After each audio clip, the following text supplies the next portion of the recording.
আজকে জাতীয় নাগরিক পার্টি এনসিপির প্রথম কর্মসূচি হিসেবে আমরা জাতীয় স্মৃতিসৌধে আমাদের স্বাধীনতা সংগ্রামের বীর শহীদদের শ্রদ্ধাঞ্জলি দিতে এসেছি।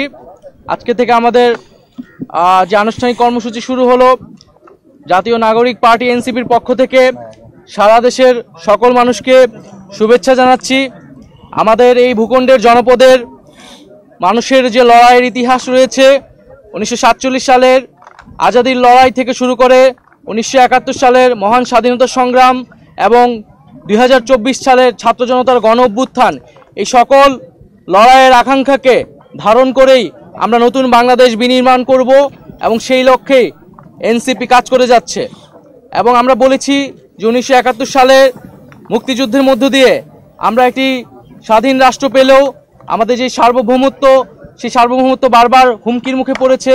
আমাদের যে গণতান্ত্রিক প্রতিষ্ঠানসমূহ বারবার ভেঙে পড়েছে। আমরা একটি গণতান্ত্রিক সংবিধান গড়ে তুলতে পারিনি। একটি একদলীয় সংবিধানের মাধ্যমে ফ্যাসিজম এবং একদলীয় স্বৈরতন্ত্রের বীজ বপন করা হয়েছিল।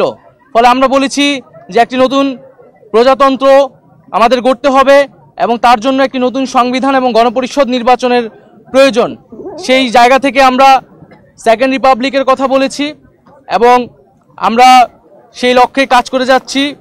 এবং জাতীয় নাগরিক পার্টি এই মুহূর্তে তার প্রথম লক্ষ্য হচ্ছে তার সাংগঠনিকভাবে কার্যক্রম বিস্তৃত করা, তৃণমূলে সাংগঠনিক কার্যক্রম বিস্তৃত করা এবং নিবন্ধন নিতে যেই ধরনের শর্তাবলী পূরণ করতে হয় সেই শর্তাবলী পূরণ করার দ্রুত সময়ের মধ্যে পূরণ করে আমরা নিবন্ধন কার্যক্রম আগাবো।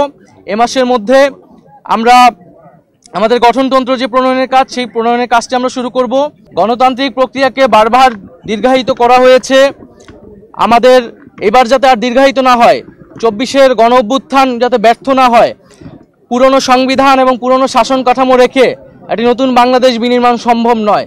কেবলমাত্র সরকার পরিবর্তন করেই আমরা কিন্তু আমাদের জনগণের যেই কল্যাণ সেটি সম্ভব নয়, প্রকৃত গণতন্ত্র বাস্তবায়ন সম্ভব নয়। সেজন্য আমরা বলছি যে আমরা যেহেতু এই 24 সালে গণ অভ্যুত্থান হয়েছে, ছাত্র জনতা রক্ত দিয়েছে, আমরা কেবল সরকার পরিবর্তন নয় বরং শাসন কাঠামো সহ পুরো সাংবিধানিক পরিবর্তন করে নতুন একটি বাংলাদেশের যাত্রা শুরু করতে চাই, যেখানে প্রকৃত গণতন্ত্র, ইনসাফ এবং সাম্য নিশ্চিত করা সম্ভব হবে। আমরা জুলাই গণ অভ্যুত্থানে সংগঠিত যে গণহত্যা, সে গণহত্যার বিচার দ্রুত সময়ের মধ্যে কার্যকর দেখতে চাই এবং বিচারিক প্রক্রিয়ার মাধ্যমে আওয়ামী লীগের রাজনৈতিক ফয়সালা এই বাংলার মাটিতে করতে হবে।